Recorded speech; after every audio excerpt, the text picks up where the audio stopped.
സ്വന്തമായി വില കൊടുത്തു വാങ്ങിയ ഭൂമി വനം വകുപ്പ് പിടിച്ചെടുത്തതിനെതിരെ തൊണ്ടർനാട് പഞ്ചായത്തിലെ കാഞ്ഞിരത്തിനാൽ കുടുംബം 5 പതിറ്റാണ്ടോളമായി നിയമ പോരാട്ടത്തിലാണ്. ജോർജും സഹോദരൻ ജോസും ചേർന്ന് വിലയ്ക്ക് വാങ്ങിയ 12 ഏക്കർ ഭൂമിക്ക് വേണ്ടിയാണ് തലമുറകളായി കുടുംബം സമരം നടത്തുന്നത്. ജെയിംസ് കൽപ്പറ്റയിൽ കളക്ടറേറ്റിന് മുൻപിൽ നടത്തുന്ന അനിശ്ചിതകാല സമരം 3700-ലധികം ദിവസം പിന്നിട്ട സാഹചര്യത്തിലാണ് നിർണായക ചുവടുവെപ്പിന് ജില്ലാ ഭരണകൂടം ശ്രമം തുടങ്ങിയത്. ജോർജിന്റെ സഹോദരങ്ങളും സമരം നടത്തുന്ന മരുമകൻ ജെയിംസും ജോർജിന്റെ മകൾ ട്രീസയും കളക്ടറേറ്റിൽ 1.5 മണിക്കൂറോളം നീണ്ട ചർച്ചയിൽ പങ്കെടുത്തു.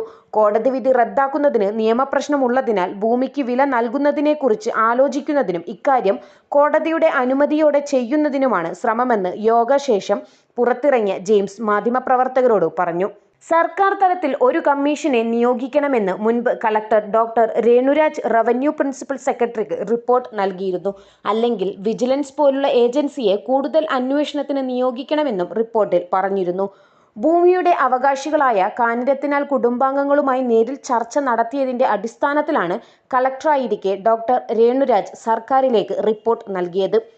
ജോർജ് ഹൈക്കോടതിയിൽ ഫയൽ ചെയ്ത കേസിൽ ആൾമാറാട്ടം നടന്നിട്ടുണ്ടെന്നും ജോർജിന്റെ പേരിൽ മറ്റാരോ ഒപ്പിട്ട വക്കാലത്ത് കോടതിയിൽ ഹാജരാക്കി കോടതിയെ തെറ്റിദ്ധരിപ്പിച്ചതായും ഇപ്പോഴും കുടുംബം കക്ഷികൾ ആരോപിക്കുകയാണ്. മുൻപ് ഒട്ടേറെ തവണ ജില്ലാ ഭരണകൂടം നൽകിയ റിപ്പോർട്ടുകളെല്ലാം കാഞ്ഞിരത്തിനാൽ കുടുംബത്തിന് അനുകൂലമായിരുന്നു. ഇതിന്റെ തുടർച്ചയായാണ് ഇപ്പോഴത്തെ ശ്രമം.